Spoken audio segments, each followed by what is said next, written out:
Après avoir vu ces magnifiques paysages, tout colorés, on passe sur nos vidéos avec une grande présence des loups. Depuis quelque temps, on ne les voyait plus et là, ça y est, ils sont réapparus les deux. Donc c'est un couple ou deux frères et sœurs, je ne sais pas.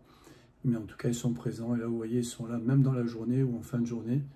On les voit même en couleur, donc ils ne sont pas que en nocturne. Et ils sont très assoiffés, hein. Ils sont vraiment à la recherche aussi de boire constamment. Donc je pense qu'ils doivent se rapprocher des zones où ils peuvent boire. Mais vous avez vu, ils sont magnifiques, hein. Et il y a pas mal de fichiers avec les loups. Donc c'est intriguant, hein, mais bon, de toute façon c'est comme ça. Donc là, ils sont plus maigres que les fois où je les avais vus précédemment. Je pense que là, ils sont un petit peu en galère pour trouver de la nourriture. Après là, ils cherchent, ils sentent un petit peu les présences. Souvent, ça alterne encore, hein, à quelques minutes près, on les voit se croiser avec beaucoup de biches et de cerfs. Donc j'ai quelques fichiers en nocturne à 2 h du matin quasiment. Vous avez vu, à chaque fois, ils viennent et ils boivent beaucoup, beaucoup. Donc c'est vraiment des animaux aussi comme les chiens, hein. Ils boivent énormément. Donc à mon avis, ils doivent trouver des zones où il y a de l'eau. Ça se raréfie de plus en plus. C'est pour ça que tout à l'heure, j'avais fait l'expérience aussi, vous allez voir, pour mettre une caméra au niveau du lac. Et finalement, ben, je n'ai pas eu grand-chose, donc vous verrez ça tout à l'heure. Donc là, on apprécie cette présence des loups. Vous avez vu, on est le 8 juin, il fait 11 degrés déjà à 2 h du matin, il fait encore chaud. Là, c'est sur un autre secteur, c'est les mêmes, hein. Donc là, ils ont une zone de chasse, à mon avis, qui fait à peu près 2 km de long sur la crête de la montagne, sur le côté Ubac ou Adré. Et à chaque fois, ils restent dans le même secteur, on les voit tout le temps sur les mêmes endroits. J'ai 2 ou 3 caméras qui sont un petit peu décalées, qui sont à peu près à 500-800 mètres, et finalement, on ne les voit plus à ce niveau-là. Allez, on passe sur les naissances. Donc là, on a d'excellents fichiers. Alors là, on retrouve notre ami zélé, notre ami un petit peu fou furieux. Ça, c'est proche des habitations. C'est le bébé de la chevrette. Donc un petit fan de chevrette. Il a bien grandi. Toujours aussi farfelu, toujours aussi surexcité. Il est magnifique. Il est en train de perdre un petit peu ses taches blanches. Donc il est en train de passer à maturité. Et là, je suis content parce que j'ai vraiment des belles images avec pas mal de diversité et beaucoup de bébés. Donc ça, c'est quelque chose qui m'enchante. J'attendais ça avec impatience. L'année dernière, à la même période, je n'avais pas réussi à avoir autant de fichiers avec des bébés. Donc là, c'est vraiment très agréable pour moi et ça fait plaisir de récupérer des fichiers comme ça. Vous avez vu, le bébé, il quitte pas sa mère, hein. Pour le moment, il est vraiment proche. Sa mère, elle n'a pas l'air de trop s'en occuper, mais en tout cas, le petit, il suit, hein. Donc là, je suis content, j'ai mis ce bloc de sel pour attirer un petit peu et puis pour aussi leur donner un petit peu des sels minéraux complémentaires. Et ils ont l'air de vraiment apprécier. Regardez comme il est beau. Vous avez vu, il a presque plus de taches sur le corps, contrairement aux vidéos précédentes. Là, on le voit sur un autre secteur. Ça, c'est à peu près 1 km, 1,5 km de la caméra précédente. C'est aussi une souille, hein. Ça, c'est des souilles, à mon avis, que les chasseurs ont préparées, malheureusement. Donc là, elles sont paisibles, 8 h du matin, 8 h 51, donc presque 9 h du matin. Donc finalement, on pourrait très bien les croiser à tout moment, comme les loups, hein. Les loups, ils sont aussi dans la matinée. Regardez comme c'est beau. Ça, c'est un fan de biche sur un autre secteur, à mi-chemin entre les deux caméras. Très joli, magnifique. Donc là, il n'y a qu'un seul bébé à chaque fois, hein, pour l'instant. Je n'ai pas vu une maman avec 2 bébés pour les chevrettes et pour les biches. Et là, regardez, ça c'est magnifique, ça ce sont mes copains, ça j'adore. Donc il y a 3 laits, et là il y a une ribambelle de petits, c'est extraordinaire. Ils sont aussi surexcités, les sangliers, ils ont l'air d'être toujours surexcités, mais ils ont l'air d'être joyeux, happy face constamment, donc c'est vraiment incroyable. Et j'en ai compté 17, il me semble. J'ai 17 petits qui sont suivis avec les 3 mamans, là. Et vous allez voir, ils sont toujours en activité, en action.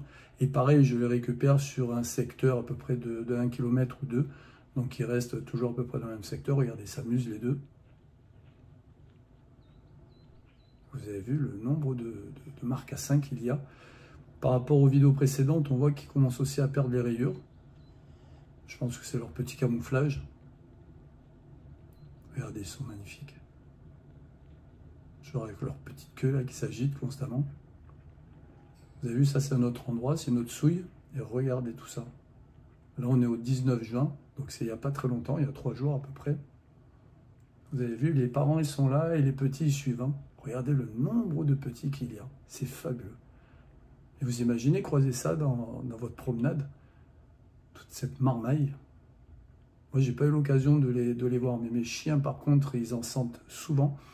Et ils partent un petit peu à la poursuite, mais je pense qu'ils sont toujours très loin. En tout cas, regardez, ça, c'est des bébés chamois. Ça, c'est magnifique. On dirait des petites peluches qu'on a envie d'embrasser. Je les avais pas vus aussi petits l'année dernière. J'avais vu des bébés, mais ils étaient déjà plus à maturité. Regardez comme ils sont beaux, ceux-là. Ils sont tout camouflés. Si on passe, je suis sûr qu'on ne les verrait même pas. Regardez comme ils sont beaux. On a l'impression qu'ils ont déjà les débuts de cornes qui arrivent. Ils ont un gros duvet et ils sont bien camouflés, vous avez vu, ils sont presque en monochrome. Ils se fondent dans la couleur. Pareil, ils suivent la mère. Hein. La mère, elle est assez maigre. Hein. Et je vois aucun bébé téter la mère, donc j'ai l'impression qu'ils sont déjà autonomes et ils ont l'air de manger ce que la mère, elle mange. J'imagine les herbes, les fleurs, etc. Regardez. C'est beau, hein. Imitation, ils suivent. Ils sont vifs, hein. Tous les bébés qu'on voit à chaque fois, ils sont vifs. Voilà, petit passage toujours devant cette caméra pour le petit selfie.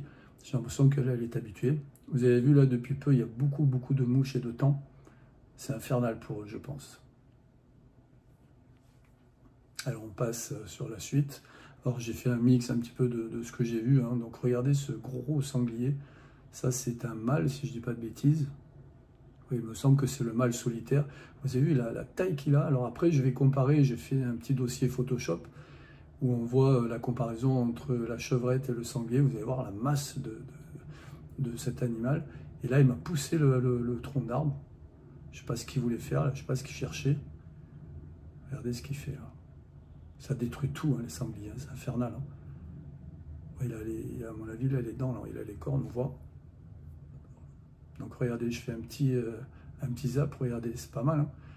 Vous avez vu la masse, c'est incroyable, hein, on dirait qu'ils sont tout frais là à côté de ce sanglier. Je ne sais pas combien il pèse. Mais celui-là, il est mouse, hein, il est vraiment costaud. J'ai croisé aussi une chouette. Alors je dirais une chouette par rapport à un hibou, parce qu'il n'y a pas les aigrettes apparemment. Enfin, j'ai l'impression qu'on ne voit pas les aigrettes, donc pour moi c'est une chouette qui est en association, regardez, avec un renard. Je ne sais même pas si le renard il a vu en fait. En tout cas, la chouette, elle a bien vu. Hein. Ça c'est rigolo, ces associations. Vous allez voir, après j'ai une autre association aussi. Vous voyez, je ne sais pas s'il y a des spécialistes dans le groupe, mais pour moi c'est une chouette. Puisqu'on ne voit pas les petits appendices qu'il y a au-dessus de la tête. Ces espèces de sourcils qu'ils ont, là, des aigrettes qu'ils appellent. Donc j'ai fait un petit passage sur les cerfs pour qu'on voit l'évolution des bois. Ils sont tombés il y a un petit mois. Et il y a déjà leur repousse qui est belle. Pour certains, ils ont déjà de très beaux bois. Celui-là, il vient juste de repousser. Regardez, il y a un renard dans un coin. Donc ils n'ont pas peur, hein, ils s'associent. Hein. Regardez ceux-là de bois, comme ils sont magnifiques. Alors, sur les caméras, j'ai beaucoup de fichiers. Hein. J'avais 1000-1500 fichiers que j'étais obligé de décanter. Et des cerfs, j'en vois pas mal. Donc regardez ceux-là comme ils sont magnifiques. On voit encore le duvet. Je suis impatient aussi de voir à quel moment ils vont perdre le duvet. Les chevreuils, c'est déjà fait hein, depuis un mois et demi. Et là, on voit de très jolis mâles. Hein.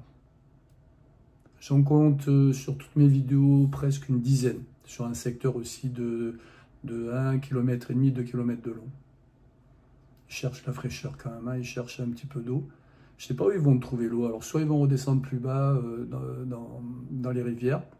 C'est pour ça qu'après peut-être on les verra moins sur le mois de juillet ou sur le mois d'août. Regardez comme il est magnifique. J'en croise pas mal. Hein. J'ai l'occasion lors de mes balades de croiser pas mal de cerfs, de biches. On les voit à une trentaine, une quarantaine de mètres. Si on ne fait pas de bruit, ils n'ont pas vraiment peur. Regardez comme ils sont beaux ceux-là. Ce magnifique duvet. C'est incroyable cette beauté. Hein. Et là, il n'a pas fini, à mon avis, la pousse de ses bois. Regardez. Il a l'air intelligent quand il mastique. Ça me fait rire. Regardez ceux-là. Ça, c'en est un autre. Hein. Ceux-là sont magnifiques. Hein. Lui, c'est un mâle viril, je pense. Hein. Lui, quand il aura le brame, à mon avis, il va avoir du succès. Alors voilà, donc là aussi, j'ai dit expérience et constat malheureux parce que justement, comme il y a moins d'eau, je me suis dit, bon, ben, peut-être qu'ils vont se rapprocher du lac. Alors j'ai mis hier soir une caméra au niveau du lac. Je pensais qu'il allait avoir beaucoup plus de présence, et en fait j'ai eu une seule présence, voire une deuxième, mais qui était douteuse. Je pense que c'était peut-être une biche qui est venue boire, mais sinon je n'ai qu'un renard là ce matin à 7 h. Vous avez vu, avec un joli lever de soleil. Donc j'ai eu qu'un seul passage de ce renard, donc j'avais mis 2 caméras positionnées à une trentaine de mètres d'écart, donc c'est le même renard qu'on va repasser 2 fois. Donc là il vient certainement boire. Peut-être il vient manger des oiseaux qui sont morts, je ne sais pas. Parce qu'il y a pas mal d'oiseaux aussi le matin. Regardez comme il est beau, il fait le petit sourire. Il est magnifique ce renard, il y a beaucoup de renards. Très très joli. Vous avez vu ce petit lever de soleil sur le lac? Eh bien, je pensais qu'il allait avoir plus de présence. Alors soit parce que c'est trop à découvert, et j'ai l'impression qu'ils n'osent pas non plus s'aventurer. Regardez, les oiseaux, il y en a beaucoup. Peut-être que le renard, il arrive à les attraper, je ne sais pas. Mais c'est vraiment un lac à découvert. Alors je ne sais pas si effectivement...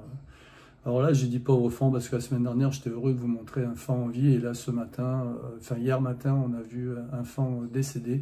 C'était un fan de biche. Il était déjà très grand et venait de mourir dans la journée parce qu'il était encore très souple. Et il n'avait pas été attaqué, donc il n'y avait pas eu de morsure, il n'y avait rien, il était tout nickel. Alors je me suis dit peut-être qu'il s'est déshydraté, peut-être qu'il est mort parce que sa mère elle a abandonné, je ne saurais dire. Ou même peut-être il a pu être mordre, enfin il a pu se faire mordre par un serpent. Et le premier qui est venu voir un peu constater, c'est le renard. Vous avez vu, et après bien sûr les corbeaux qui viennent terminer la besogne. Donc j'étais curieux, alors c'est vrai que c'est un peu malsain, mais c'est quand même une curiosité de savoir ce qui se passe dans la nature lorsque les animaux meurent, et qui les mange en premier et est-ce qu'il les mange. Donc vous voyez, c'est le renard qui est toujours présent. Et qui est peut-être... alors lui, il n'a pas touché après, il a juste reniflé, il a essayé de manger quelque chose à côté, je ne saurais dire ce qu'il a mangé aussi. Mais voilà, donc sur les 1500 fichiers, j'ai fait une petite synthèse. Celle-ci, elle est vraiment malheureuse. Malheureusement, c'est la nature, on ne peut pas expliquer pourquoi certains fans décèdent. Peut-être qu'il est mort directement d'une crise cardiaque aussi, suite à une course-poursuite avec un prédateur. Ça, j'en sais rien. Mais voilà, donc vous avez vu tous ces fichiers là qui sont quand même magnifiques pour moi. En tout cas, ça mixe aussi un petit peu les périodes. Vous avez vu, sur chaque période, on a un petit peu des nouvelles apparitions. On a les naissances, on a le brame. Et ben voilà, donc là, on est sur la période de juin. Et elle est riche quand même en présence pour le moment. Les animaux trouvent encore de l'eau. Qu'est-ce qui se passe? Ben, je pense qu'il y a encore des pluies, il y a encore des zones, un petit peu de retenue d'eau. Pour l'instant, c'est pas trop encore la souffrance pour eux, mais je ne sais pas ce que ça va donner en juillet et en août. Donc, impatient de voir la suite. Je pense que je ferai une vidéo tous les 15 jours et on verra les prochains fichiers que je pourrai obtenir. Donc, j'espère que ça vous a plu. N'hésitez pas à laisser des commentaires si vous avez des idées ou des avis. Et je vais essayer aussi de trouver des nouveaux secteurs parce que là, j'ai trouvé un endroit où il y avait un trou et j'ai mis une caméra à 1 mètre de ce trou pour voir si c'est un trou de renard, un trou de lièvre ou un trou de blaireau, de martre, j'en sais rien. Justement, la grande surprise ce sera de découvrir si c'est peut-être même un lièvre ou une famille de lièvres. Donc les prochaines vidéos seront aussi peut-être très intéressantes. Je vous souhaite une bonne fin de journée et à très bientôt.